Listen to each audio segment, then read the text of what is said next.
Chopin, welcome. Greywood, how are you?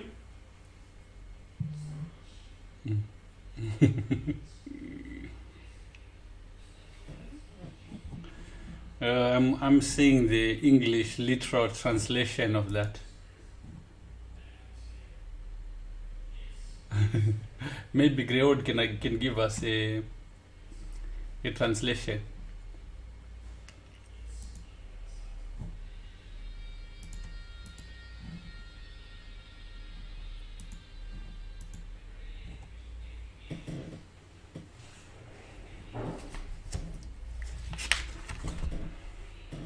Okay, so today we are going to cover what do you call it? Structures. There's something that Greywood said, which made me actually want to.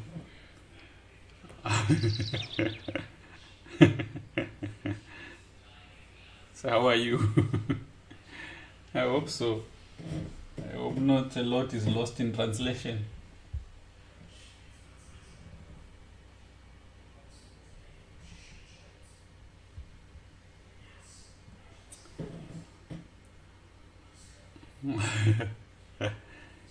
Okay, so Greywood asked me a question last week. It's like it's really about like how do you improve? How do you learn in such a way that you can see it impact directly on your play? And it got me thinking a little bit. And one of the things that I think really makes a big difference is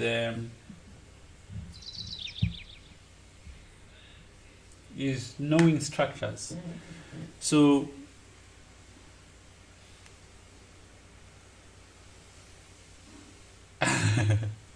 okay, I don't think we'll be able to handle that immediately, but the thing is this, right?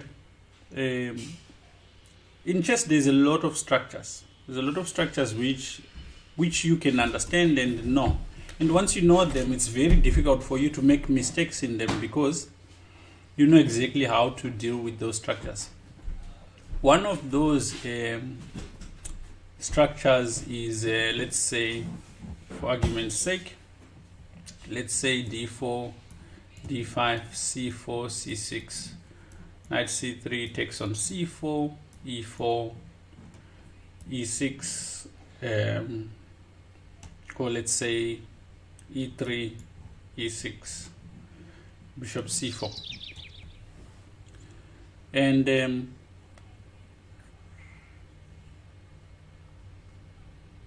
no, not 4 isolated points. We're looking at this structure. So this is a Slav structure, and this is what I actually just wanted to talk about today.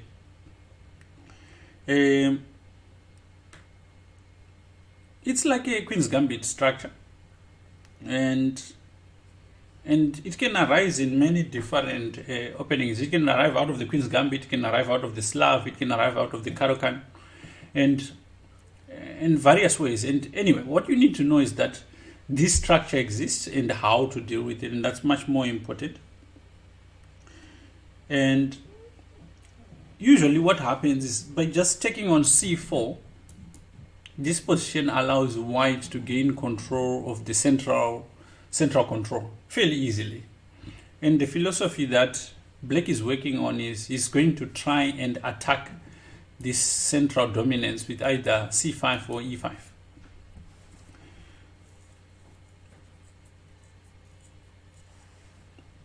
And most of the time, I wouldn't call it an advantage, but most of the time, yes, exactly, that's the idea. Most of the time, white actually has a comfortable position. In other words, he's not really struggling to find the moves. It's Black who has to be very crafty in how he looks for an advantage in this position. And it's very important, especially when you're working towards breaking the 1800 to 2000 barrier, that you specifically know exactly how to play this position. So what you need to know is you need to be familiar with, thank you Letwin for following. You need to be very familiar with exactly what plans exist for white, and you need to be familiar with what plans exist for black. And this kind of stuff is really worth spending time on, because it can result in a lot of wins without having to memorize anything, but by simply just understanding. So let's look at the white position, for instance. Because white controls the center, it opens up a lot of multiple opportunities on the board. Now, the first plan is white can create a kingside attack in this position if he times correctly his h4, h5, h6. This is an existing plan in this type of setup, and possibly you can mix it with e4 and e5. So this is plan number one. So just knowing that that exists already, when you're in a game, you're not trying to figure out what you need to do. The second thing is you could place your knights on these key squares, e5 and c5. Simply controlling the center, possibly seeing various ways in which you could be attacking more. You can also play e4, e5 as a plan independent on its own. So what you want to do in that particular case is you want to fix the control of this square d6. And maybe if you can place a piece there. And it also is the added benefit of chasing away a defending piece on f6 sometimes. So it means a potential kingside attack because of that maneuver. Here also you have another possibility of carrying out a minority attack. So if you look on the queen side, black has got 3 pawns and white has got 2.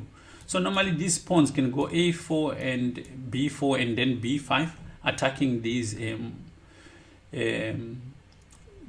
majority pawns.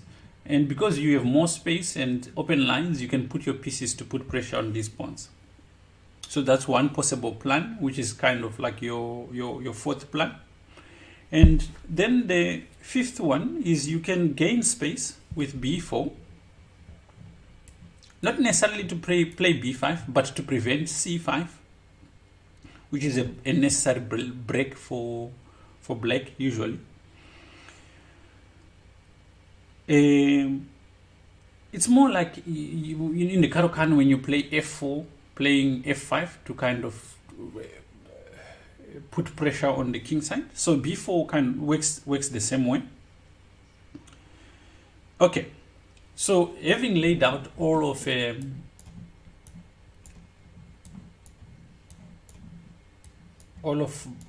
white's plans, you need to look at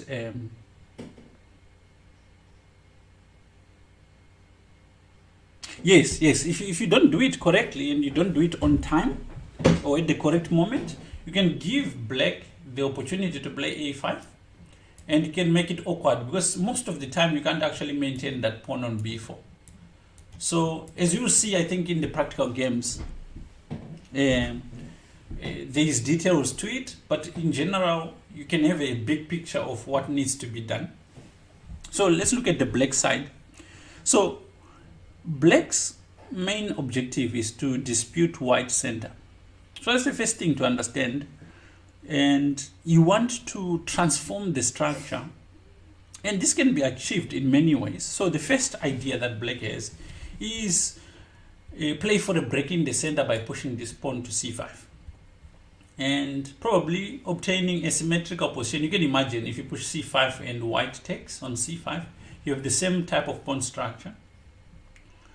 Or alternatively, after c5, white does not take on c5 and allows you to take on d4, at which point you end up with an isolated pawn on d4. So that's the first plan. The second one is black also wants to break in the center with e5. And you end up with a different type of structure, which we call 4-2 versus a 3-3 type of pawn structure, where you have four pawns on one side, challenging 2 pawns, and then a 3-3 on the one side. And then the third one is you can exert pressure on d4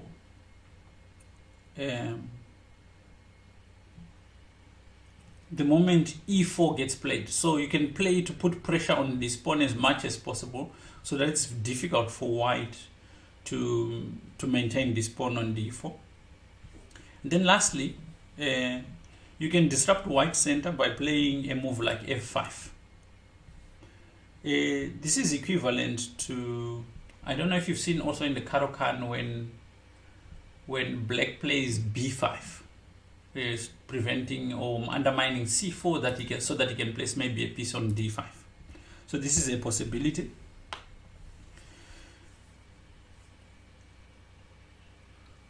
Okay, so in these structures, one of the things you'll notice is that white is usually aiming for an advantage, and black is busy usually equalizing.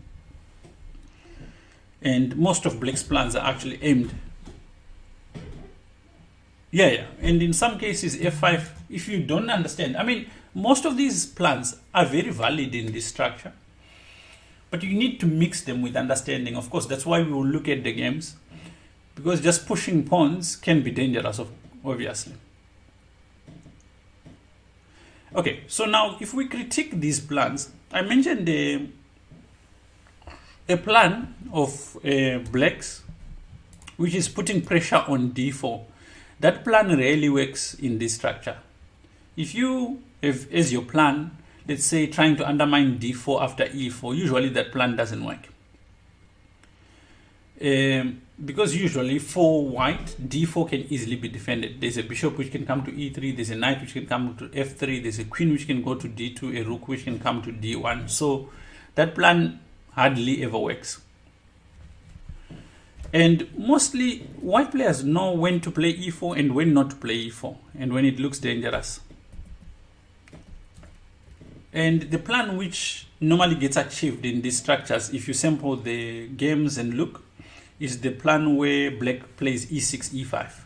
That plan normally is successful in this structure. And the one of pushing c5 normally can easily be prevented by playing rook a c1.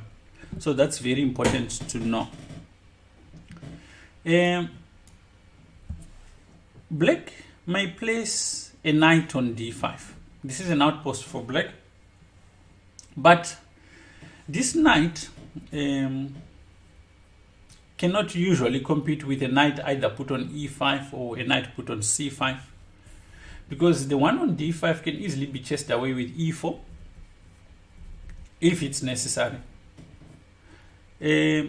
But if you compare, every time you try to chase a knight on e5 or on c5, it results in a weakness of either the c or the e pawn or the light squares on the king side.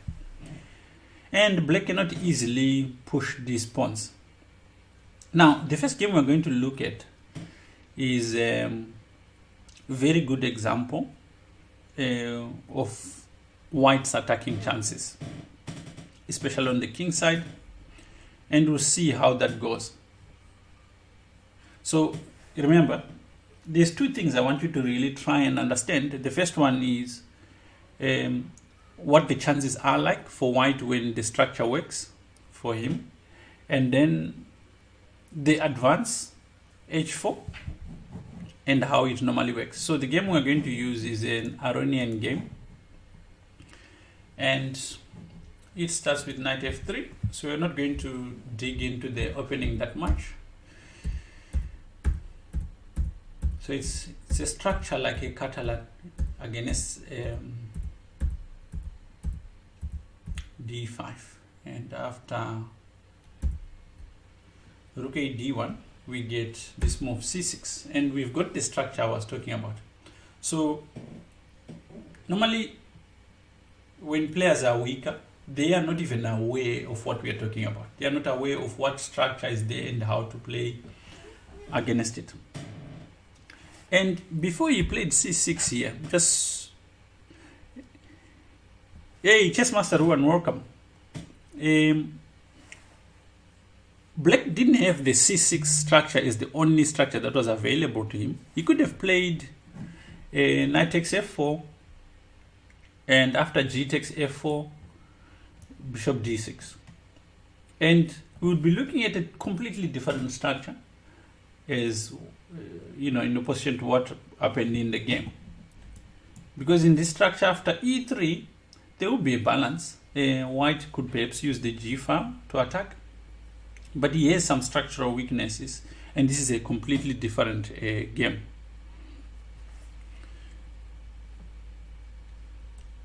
Let's go back.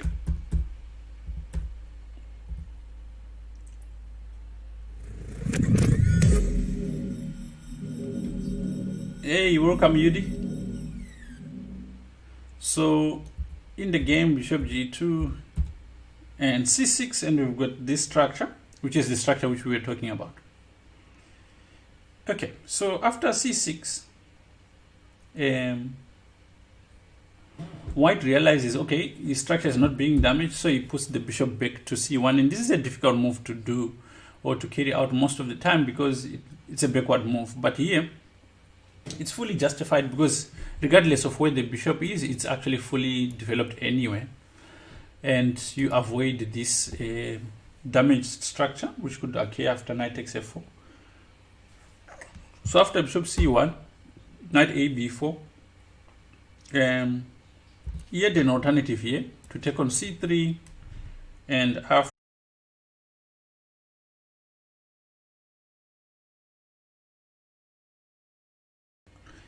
and this position would be fairly easy for white to play because you've got these weaknesses and the pieces are a bit congested. We'll help out Ruan. Just I'll have a look at the tournament and when it's happening. Okay, so white goes e4. All right, so now black goes knight b6. Now we've got that structure which we spoke about where white plays e4, and maybe potentially he can play e5, and after knight b6 the queen is obviously under attack, queen e2. And this is something I found about these Slav structures. They practically finish the opening and you get into this zone of the game where almost like a second game begins, and it's a game over how to find an advantage. So these structures, one of the things that I feel is that they favor a hard-working player, because if you don't work on your chess, some of the stuff you will definitely not know. And you won't necessarily figure it over the board. So in a practical sense, no one really has an advantage here. They have a position, and whoever understands that position better will triumph. So after queen e2, black goes knight d7. Okay, and there is a principle in chess that if you've got more space, you need to avoid exchanging pieces. So if white takes on d7, it helps black. If white plays f4 and black takes on e5, it also helps black. Any exchange of pieces in this position assists black a lot. So white understands this, so he avoids exchanging pieces and plays knight f3. So far so good. Black goes rook e8. So if you understand what we spoke about and the different plans that exist, e5 is a potential plan in this position. So the rook does belong on e8 to help with this plan. Now, this I feel is one of the most difficult parts in chess.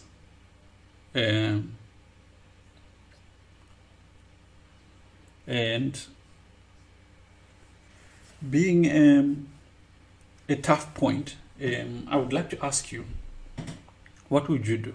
What would be your move here? These three good moves. Actually, yeah, Ruan, the best person actually is Paul. Greywood here. Greywood is got a tool which is perfect for exactly what you need.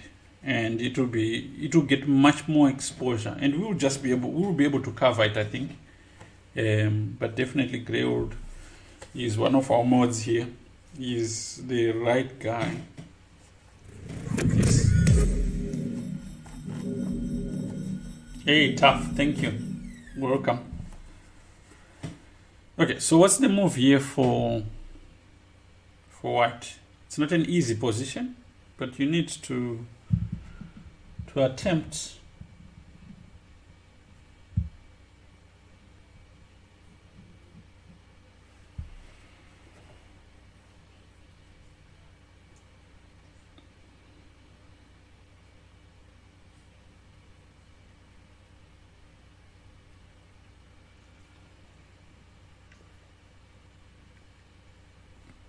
How do you try and implement something? Because I've mentioned all the different plans that are available in this position.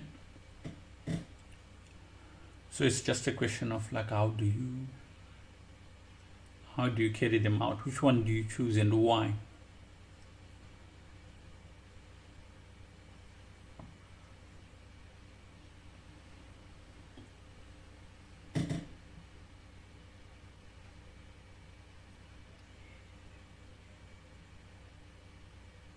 How do you proceed?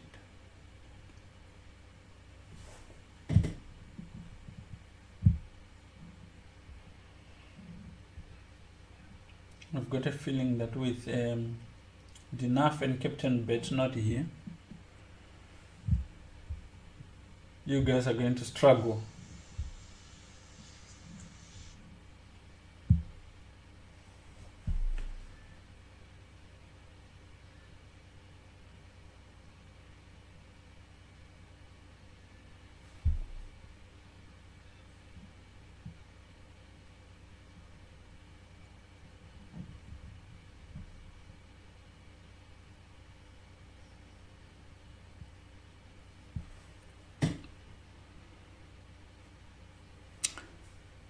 Hey, Kiara, welcome.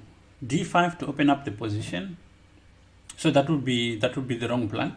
Actually, it's not even a plan that exists in this structure. So I've seen a lot of people do it. E4, E5 to control D6. That's a plan. But in this position, it would just actually help black. And I'll show you why.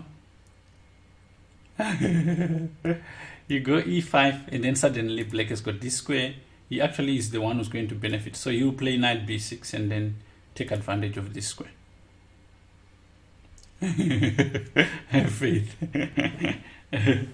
I'll try.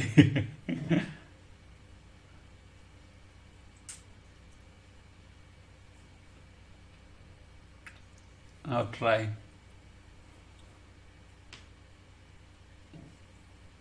But do you see, like, it really helps to know what plans do exist? Because already, if you did e4, e5, you'd actually be much better than someone who just randomly plays something. So also, like, I mean, d4, d5 really doesn't help, especially with the rook here on e8. But e4, e5 also here in this case doesn't really apply. h4, very good. I think that must be dash. h4, very good plan. The way he thinks about it is, if you really think about it, there's only one defender on the king side. So if you could anchor some pieces on the king side, there could be a potential attack. It doesn't really exist. It doesn't really change the position that much. In this position, h4 is a brilliant move. And this is a standard idea in this setup. So if you play this structure, you would know once you get in that, oh, okay, good. This is a typical idea that I should be playing here. And because of that, you could be yeah. So queen b6. And here, white goes knight g5. Already, is putting some pieces in the right place, threatening a move like queen h5, or maybe e5 first, sorry, followed by queen h5. So let alone what you can do, this position or this kind of setups are uncomfortable for your opponent. You probably start doing stuff that he is not supposed to be doing here.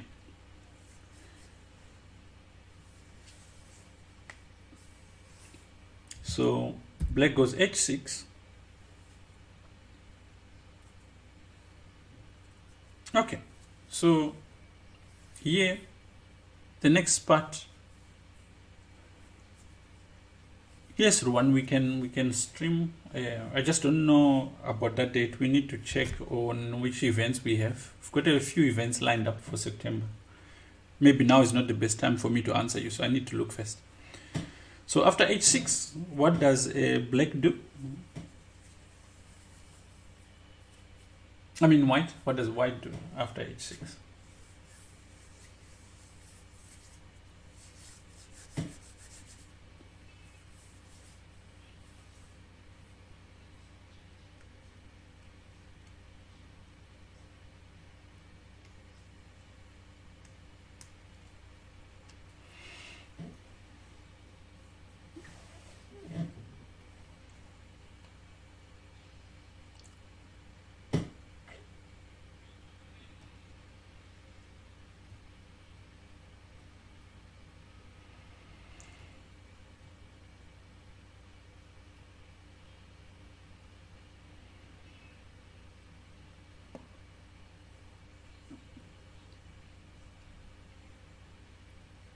What do you do here after h6?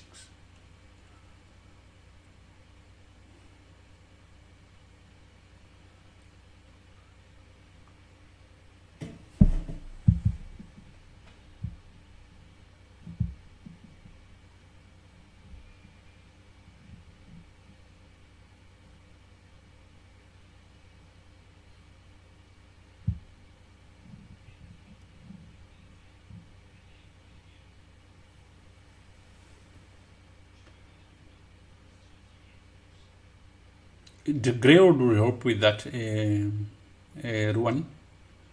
He will assist you for sure. You get more players with chess up than anything I could ever do, actually. That's what Grey does.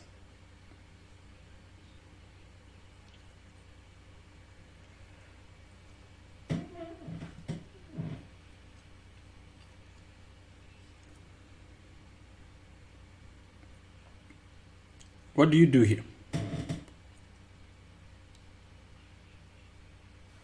This is a very instructive moment.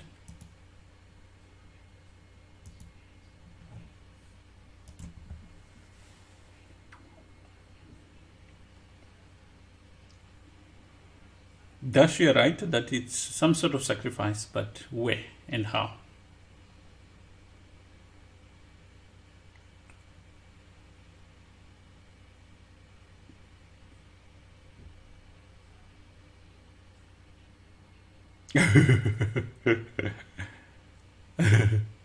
It's a difficult move. I was very impressed actually when looking through this game. The amount of detail.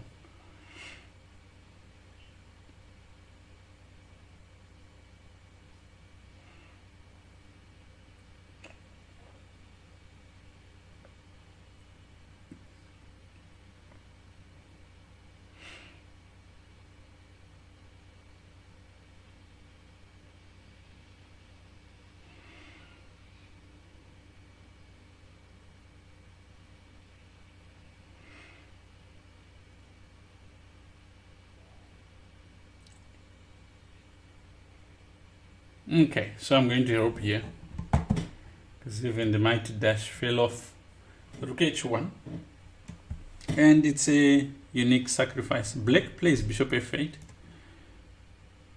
No, not knight e6. Rook h1, and the big point is why not take on on g5, but the problem is that after pawn takes g5, there's this threat of queen h5. So already the game would be lost. If you try to prevent it like this, he just plays slowly, and he can start with queen g4, and let's say bishop f8, bishop f4, and after bishop g7 he can play bishop d6. Very good move, because now queen h4 is threatened, and queen h7. But let's go back. A much more accurate move is queen to f3, and I'll go back and explain why. After, let's say, which defense mechanism is, if you use the bishop f8 method, then what happens is that white plays a rook h8 check, king takes h8, and after queen f7 you have this rook h1 check. So knowing that this is the idea that white has, if you play rook to f8, now queen g4 is strong, and I'll go back to the other line and explain why. So after queen g4, he is just threatening to play queen h4. So let's say f5, queen h4, king f7 to begin the great match. You take on f5, and if he takes like this, then queen check, king e8, and rook d e1, again threatening mate. So rook here is met by check, and after rook takes, queen g6 check, king d8, rook h8 check, and after king c7, bishop f4 check, and here he has to give up more material, and here bishop check, knight takes e5, queen check, and after knight d7, rook takes a8. And now if you take stock, white is ahead. This is a lot of stuff, but the only thing you need to see is that there is an impending attack with queen g4 somehow and queen h4.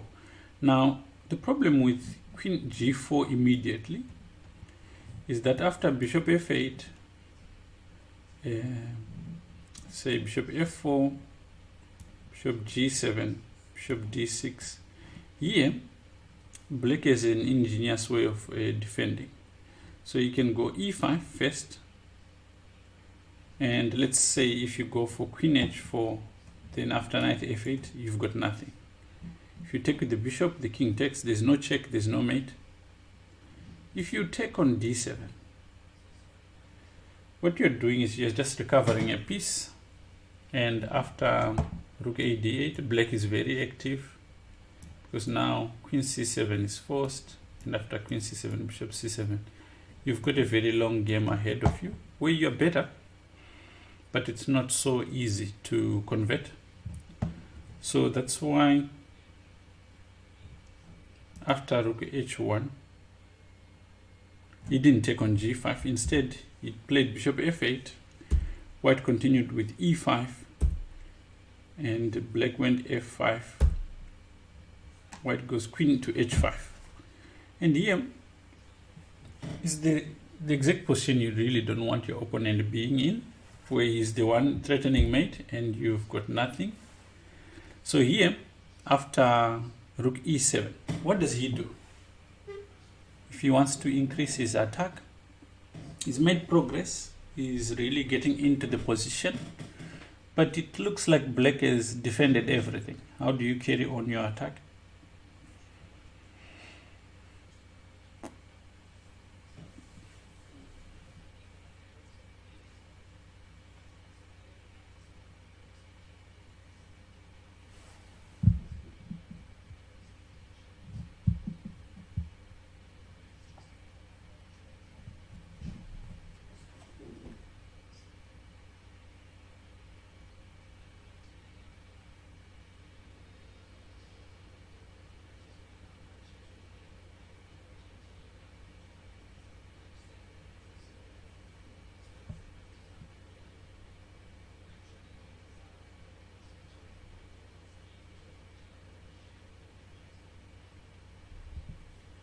How do you carry on your attack? Knight e2. No, not knight e2. Not knight e2.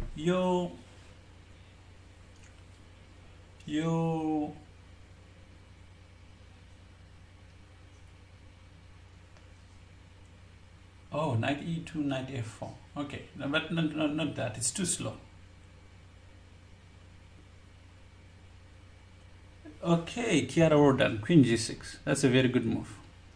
First of all, it puts pressure here. Second of all, it threatens mate. So you've got a lot of reasons for queen g6 with the knight there already. So after queen g6, he's practically forced to take on g5. How do you retake here? How do you retake on g5? Yes, well done, Ruan. Queen g6 definitely was the move.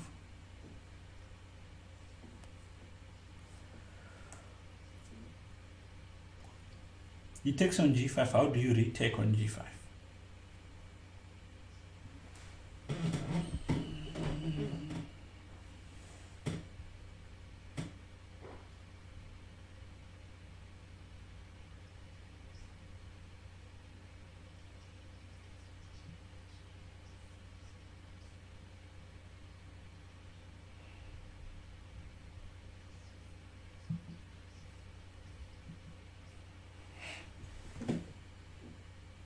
H takes G, or done, great. Opening lines to the king.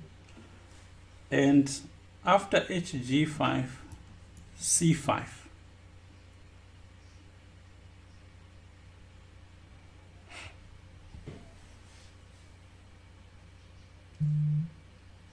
The next move is very hard to actually spot. That probably plants something in your mind that you'll never find it, but it's not what I mean. MIJ Austria, welcome. How are you? So, what do you do here? One thing that you can use in this position is that, first of all, there is one defender, but you have only two attackers. So most of the time, if you look at Queen h7 King moves, there is no way you can use these two pieces to attack this position sufficiently because there is a defender here. So you need more attackers in this position, and you need them to be able to get there fast, or you need them to be able to prevent your king from running away. So what do you do here?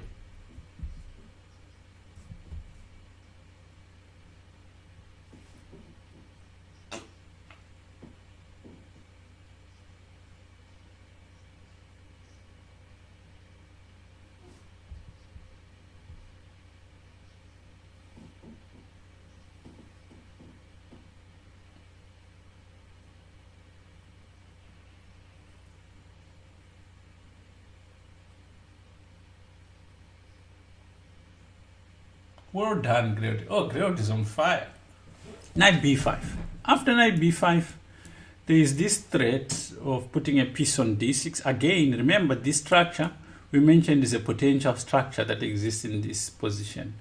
And the knight normally goes to d6. This is how you find ideas. By knowing these small details, once your knight is on d6, the king can't escape on h7. So after knight b5, he goes queen c6 check. I ask you how to handle these positions because this is when most people make mistakes. Chopin was talking about a position where you've got a plus 10 and you're winning and suddenly you lose the position. It's because your mind relaxes. So here, what do you do? He's just checked you. How do you deal with this?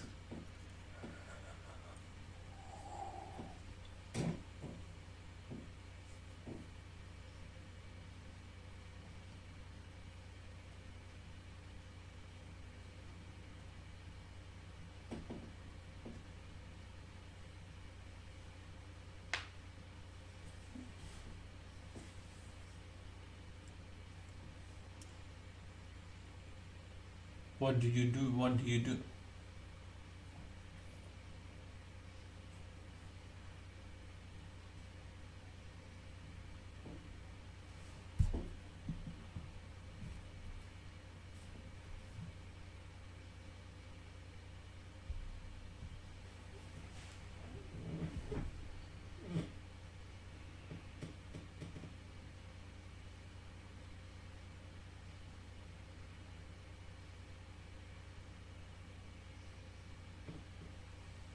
Very good, Ruan.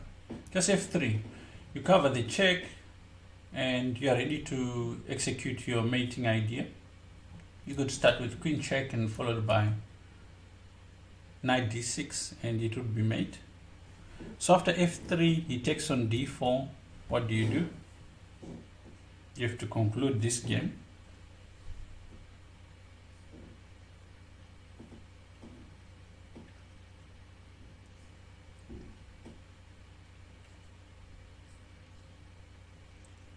What do you do here?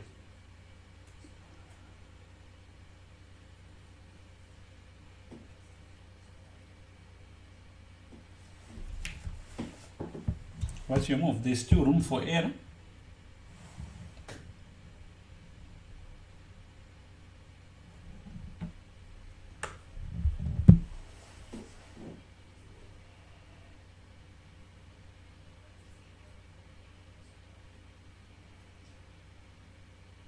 Knight d6 is not forcing enough. This is also something you need to be aware of. If you've got two moves, one is a casual move, it gives your opponent options.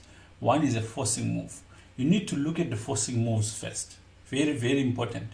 If you think it's all the same, it's never all the same. It's never the same actually.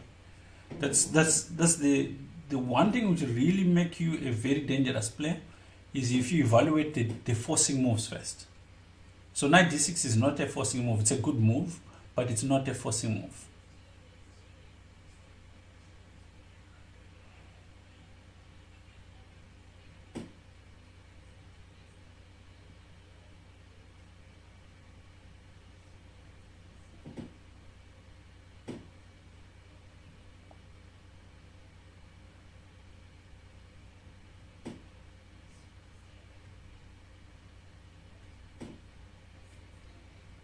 So what's the move? There is a book actually just dedicated to this idea. When you're looking at combinations, you're not looking for nice moves or whatever. You're looking for forcing moves. And this applies every time when there's contact of pieces. You must always be looking for forcing moves first. It should not be very difficult. It's very easy.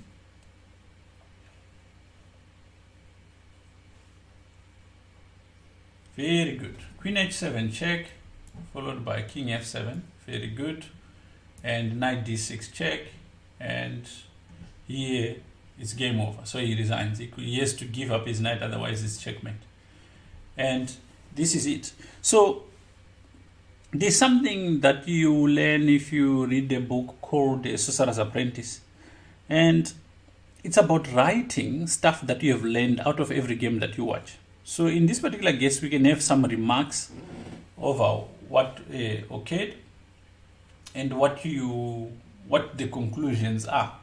So the first thing is that White's kingside attacks can be very powerful in this position, and it requires extreme precision in defense by Black. The second thing is ideally a back at move 22 after e5. Black should have been thinking about attacking the center immediately with c5, as opposed to waiting for White to attack him. And this is the one plan that exists for White and which he carried out in this particular case. But I think you learn more once we look at the different other plans that we spoke about over the next few days. We'll just keep it simple. But the point is this, right? These are the kind of things that once you've seen it, you can actually use it. And there's no point in learning chess if you can't use the stuff that we find in your actual games. Anyway, I hope it's instructive. Knight d6 was better according to me. It's just not forcing. The problem with knight d6, when was it? h6, here, c5, knight b5, f3, take on c5. It's not that it's not losing, but Black can make it take long and it's got room to actually slow you down. It's not that it's losing, and it's about habit. Also, you need to get used to the idea that at any given time you play the most accurate move, regardless of whether it really makes a difference in the outcome of the game or not. If you have the attitude that it doesn't matter, in some key moments it will really matter. Anyway, when you train, you must train like you're going to be playing the World Championship. Train to be as accurate as you can. Train to be as precise as you can be. That's the best way to become the best. The easiest way, actually. Once your mind gets used to it, it's much easier. It's less effort. All right. Anyway, thank you for joining, and I will, maybe with Dash, I think tomorrow we'll see you, and we'll continue with these schemes and themes. I actually played it, knight d6. So let's say knight d6, queen d6, pawn, now queen h7 check, king goes, and you're no longer mating. Yes, you have a better position, but it's just going to make it long. So the best way to see this is when you're playing blitz, you need to win in 2 moves or you lose on time. And your opponent finds something like this, you've lost the chance to win. It's very important to be precise. Queen h7 is forcing, knight d6 is forcing. Yes, you can play queen d6, but in some cases you might not even have that chance. It's a pleasure, Yubo. Anyway, thanks for joining. I'll see you tomorrow.